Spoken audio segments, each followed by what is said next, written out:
I'm all right, guy. It's Friday, as ever. Friday again, which is Be Found Be Chosen podcast record day, and we're Best going time to of the talk week. best time of the week. We've got something quite weird in common, don't we? I bet nobody can guess what it is. The audience's mind will be racing now. Like, what on earth are they on about? But no, we both bought an electric car last year. Does that make us really cool ahead of the curve, people, or absolute granddads before our time? Going fully electric, early adopters, ahead of the curve. One of the best decisions one of the best things I've bought in recent memory. Yeah, aka you're a full electric car wanker already. Yeah, paid up member. Because I am. No, I know I am. I love mine as well. Look, I was driving me banger Clio I've had since I was 21. It was really on its last legs. I was taking it for every time I took it for an MOT, it was 400 quid out of my pocket. There was always something wrong with it. Looking around for cars, always quite fancied an electric car without really knowing why. Just struck us as a good idea. I guess I'm a bit of a futurist myself. But it was the drive that won me over. Like, Yeah. they're so fun to drive, aren't they? It's a different experience altogether. That's how I'd describe it. It's you get a shock when you first drive it, don't you? Because the power is instant. Like, you put your foot on the accelerator and you're literally off. There's none of this slow first gear bit. Just Yeah, back. reaching for the gears and clutching and all that. It's got no time for that anymore. Yeah, got and all electric cars are automatic as well, which not a lot of people seem to know. And if you're still driving a manual car, you're an absolute fool. But anyway, we digress. We're not here to talk about our consumer experience, really, although I'm sure it'll come up. It's more because it is a space where there is a lot of early adoption going on. It's quite an immature space, isn't it? And there's a lot of opportunity there for any company within this sector. And I think you want to talk specifically about when you bought your electric charging cable. Yeah, I mean it's an industry which is ripe. So electric cars, think about them before the Tesla era. Mm-hmm. It was ripe for somebody to come along and do a Tesla, and Tesla have done it. And now they're seen as the shining beacons of how to do electric vehicles. They've got the modes, the ludicrous mode and all of that kind of stuff. They've owned it really nicely, and I know that it's not without problems, but when people think electric cars, they think Tesla. And they've only been around, so been making cars for like 10 years, something like that. That's pretty good, first mover benefit. Yeah. So where I've found weakness is in the accessories and everything that goes with the car. Mm-hmm. You want to buy an accessory, right? Let's even talk about like servicing or aftermarket gear and stuff like that. You know what, Halfords probably aren't going to catch on to it for another 10 years until it becomes really mass market. I mean, proper mainstream for Halfords. Yeah. It's not going to, doesn't it? Yeah. Who's there to own that space at the moment? I guess what I've found is there's nobody there. So just, why is that? There's nobody. I'm just frankly amazed that nobody spotted that opportunity and said, we will be better than everybody else, because we know that in 10 years, 15 years time, everyone is going to be buying these things and we want to be at the forefront of it. What you're saying then, there's a space for the Halfords of electric cars. Absolutely. And, you think Halfords, the experience is still very, 1995, really. Somebody to come along and, make it all app-based and shiny, AR, VR, AR, like anything, just, give it that modern twist, the same way that, Tesla disrupted motoring, the same way that Uber disrupted taxis and Airbnb and that kind of thing. Just why is there no company saying we are going to own electric vehicle accessories and aftermarket? For sure, yeah, without a doubt. I just want to touch on Tesla before I get into that a bit more. The thing I love about Tesla, and I do think in a few years' time, we'll look back on Tesla like marketers these days look at Apple, don't they? It's like the absolute beacon. I think we'll look at Tesla as just as brilliant at marketing as anyone else for like everything they're doing. What I love the most about them is they started by just going after such a small market. Like 10 years ago, what they sold was high-end luxury sports cars that were electric. And 10 years ago, no one was doing that. So they just owned their small niche, and they've gone in at a high-end car, which meant they've got good money in, and they've expanded and come down the ranges and got, they're making cheaper and cheaper cars as they go. Lesson there, number one, find your potentially your target market and then make it a little bit smaller by making the niche, going narrow with your niche. The electric car market, therefore, made smaller by electric sports car. So I think that's a beautiful bit of marketing, if you ask me. And then there's so much. You can look at Elon Musk's Twitter feed and be amused for hours, can't you? Which is, a lesson in personal branding, a lesson in having a figurehead at the top of the company. The way they've done the Tesla tequila and like all these other wacky and wonderful things, they're always seeming to be in the news for something. And I think that there's some geniuses. Obviously, Elon Musk is an absolute genius, but I think there's a few of them behind Tesla. What a company! I guess like when you talk about geniuses, people think about the types of people who come up are always the slightly eccentric. Your Steve Jobs type. It's not conventional. They do things differently, and that will probably be the takeaway. Like Tesla, famously, I think still to this day, don't do traditional advertising. Yeah. I don't believe they even really have proper showrooms. They don't have showrooms, do they? Everything is you order, you go online, you order a car, and then the car comes to you. You buy the car through an app.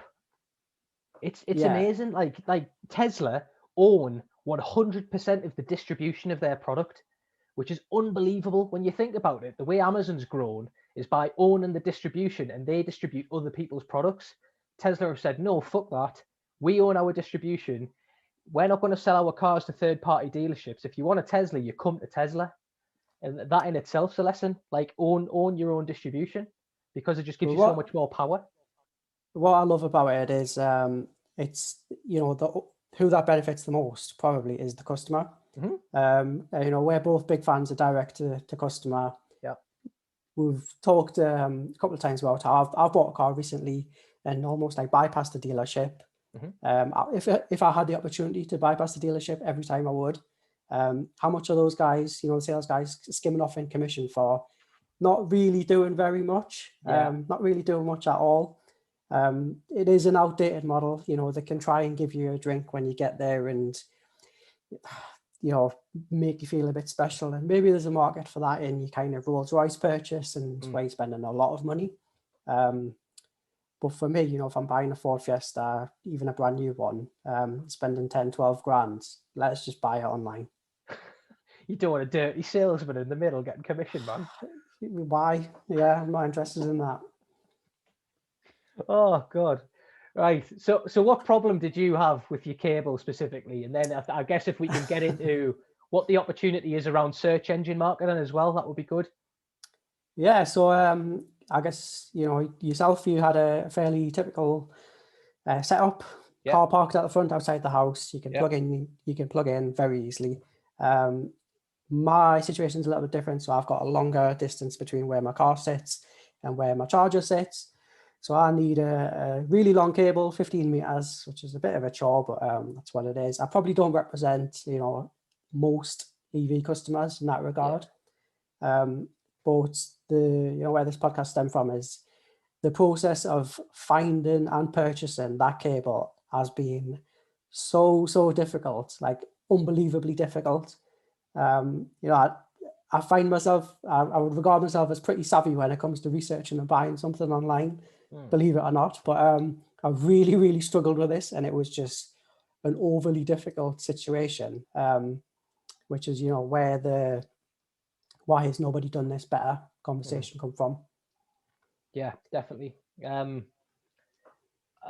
My cable was straightforward. It came with me pod point.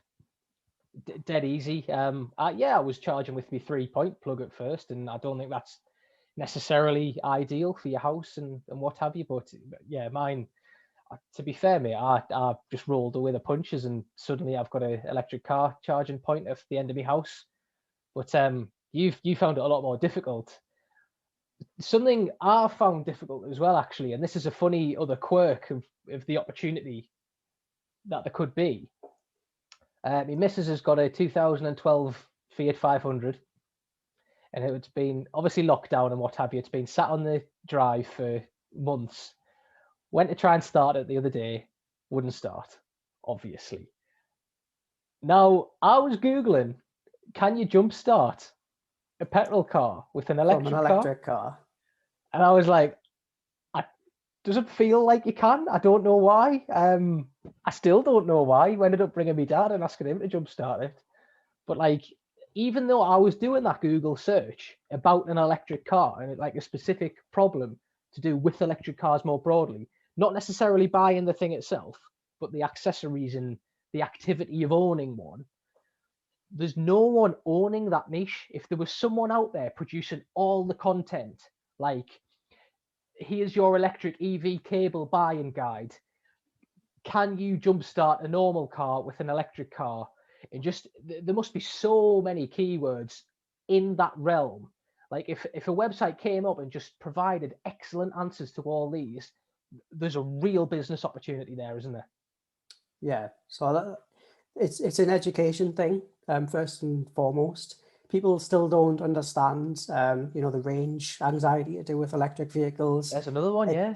It's not really a thing anymore. Like on average, I think most new electric vehicles have a range like plus 100 miles. Mm-hmm. You're not doing more than that in a day, really. For 99% of the people that say I'm a bit scared of the range, it's just not a thing.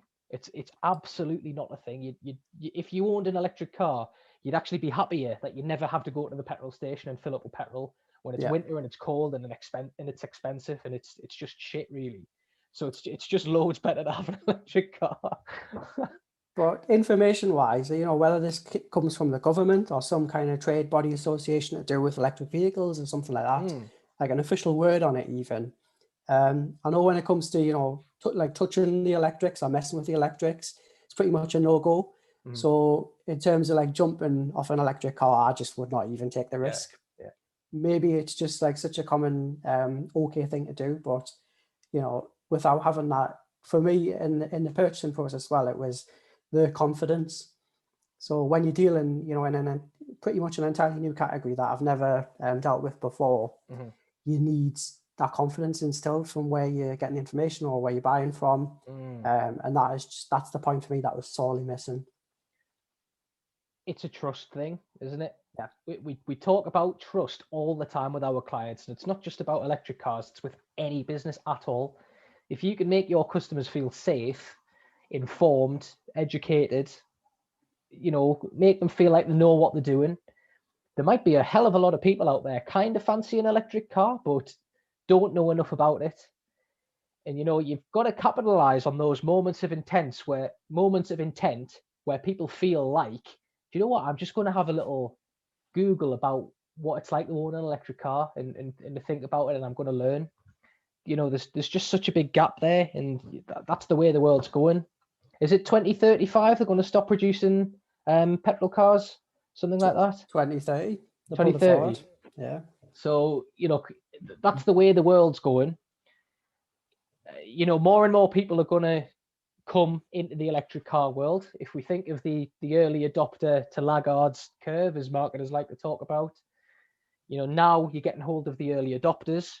If you can start winning market share now, you're going to be in such a good position for when all this electric cars become mainstream. There's a huge cash grab to be had. So we want to see someone fill that gap, don't we? That would be my takeaway. If I had the capital to bankroll this, I would be setting up an EV cable e-commerce store and doing it to the very best of my ability. And I'm pretty sure, between the two of us, we could do a pretty good job of that. Because at the moment, the websites that are out there, I'll just rifle off some of their names. EV Cable Shop, EV Power, EV One Stop, EV Connectors. It's all just kind of the same stuff. You've got this, I kind of had this overarching feeling of they're just buying stuff in from China and effectively probably drop shipping it. All of the products probably all the same, all coming out of the same factory, the same plant. And it's just that method of the purchase that's slightly different, i.e. the website that you're purchasing from. they were all much of a muchness, and really the reason I struggled with it is none of them filled me with confidence in terms of what I was buying. Build a brand around it as well, don't you? You're not just flogging electric cables. You need to become the guys for electric cables, and the people that'll buy from you early will tell all the friends too. Yeah, it's just such a big opportunity. It's unfathomable, really, how big it could be. The upshot of it was I've ended up dozens and dozens of websites, I would say, trying to explore and find, is this the right cable for me? Was the main barrier to my purchase. There's a lot more factors going into it than you would think, and even the color of the cable was a factor in the price, which Was it really? Yeah. So the green cable was £10 more expensive. Why? You tell me. Like, I'm sure it doesn't do anything any different. Did you buy the green one? I bought the blue one, which was £10 cheaper. Okay. Like I didn't care. Like, it could have been pink with polka dots on. I wouldn't have minded. But what I've ended up doing is purchasing from the cheapest website. So I guess the kind of the takeaway for those guys would be like, how do you be the best? And we've talked about USP extensively. We talk about USP pretty much every week on this very podcast. Nobody was really offering a strong reason to purchase from them. So, there was a couple of things like we offer free P&P, or if your cable doesn't fit, we will accept it back. Like no hesitation. But nobody was really using that as a strong decision square either way. Was there any warranty you noticed? Because like on the car for me, like I've got an MG ZS, and a big part of it was 7-year warranty, which you just kind of want as that peace of mind thing. What if it does go wrong? Yeah. Is any of that in the cables? So there is, but I wasn't really made aware of it until I received the cable. Right. So in terms of, like product page, you're faced with this thing and they're all the same. It's just an image of a coiled bit of wire with a couple of connectors on. If we had a big, banner free 3-year warranty, that might have just been that 1% that's tipped me over the edge. Yeah. And you've got to stack all these little reasons, don't you? So it's the free delivery, big warranty, any color you want, no extra charge. Yeah, and any length. Our length was like in between two of the different sizes, so I didn't want to undersize it and then end up potentially not reaching. I didn't want to pay the extra to get the oversized one. We'll cut cable to your required length. Nice. Could be an easy thing to do. I don't know. It could be difficult. But when there was no real standout USP, something like put enter your registration and we will tell you which cable to buy. From a customer's perspective, that would remove all of the difficult barriers that I had to overcome. I love it. If you're not going to have a strong reason to purchase from you other than price, and let's be honest, it is a commoditized product. They're all the same. They all function the same, I would expect. It becomes more important for those 1% to stack up. So let me pay via any means I want. Make it as simple as possible. Purchase in 3 clicks. Klarna. Probably not a bad shout for a Klarna product. You're buying this during the time when you're buying a new expensive car. So the finance might be a bit hit. You're going to get new insurance and all that kind of thing. As an add-on purchase, it's like, oh Christ, I've got to spend another £280, by the way, on a essentially a wire. Yeah. If I could have Klarna that into 3, probably would have done, and that would have been a deciding purchase. You hit onto a really interesting point there. Like people looking for to buy an electric cable have just bought a brand new car. So why didn't you add like a few free gifts with that purchase? Maybe some brand new car mats, or a little scratch remover if you happen to scratch your brand new car. There's certainly things to be done to add loads of value within that journey because it's such a specific purchase. Yeah, and you know that at that time people aren't just casually buying EV cables. They've just bought an electric car. That's going to make up 99% plus of the purchases. And they need one quickly, which is a really important bit. Like, they don't want to be using your 3-pin plug forever, because it's just a ball ache. It literally takes all night to charge, Yeah. and your house might go on fire, and you don't particularly want to take that risk. So yeah, because it's such an involved, specific, deadline driven purchase. Yeah, you can do so much to make your customers' life better. Like just be this beacon of hope in this community. I think is what a company like needs to do. That would be the takeaway for me. I'd love for Yeah. somebody to watch this podcast and then say, we're starting the best EV cable company in the world based off what you said, and we're going to make it I'd love that. a bulletproof concept. And in 10 years' time, we're going to be shifting so many cables, we'll kick you back like 0.5%. I'll take it. That's the dream. What about when Be Found Be Chosen packs in? Shall we just do it?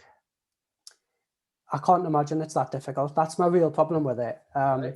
The websites that people are throwing up, you can tell there's no care, there's no brand building going on there. It's just, we've got something that we know you want. Here's somewhere where you can buy it. There's not somebody. Actually, I watched a few videos on PodPoint, the charger installers. Yeah. And the MD there and the people are genuinely invested in like driving on the world by getting people to purchase more electric vehicles. Just get some of that, play the environmental angle. We're building a brand here, and at the end of the day, we're just selling leads. But by buying a lead, you're saving the planet. Just something. Pick something and make a brand off it. Amazing, isn't it? No, good one. Have you got anything else to touch on, or is that about it wrapped up? I could go on all day about the pros and cons and the bad time I had buying a cable, but I've got one at the end of the day. I went on price. I just wish somebody would do a bit of a better job. So we're coming for it. It's a sector we're after, and we're going to come after it. Cool. We'll leave that on there.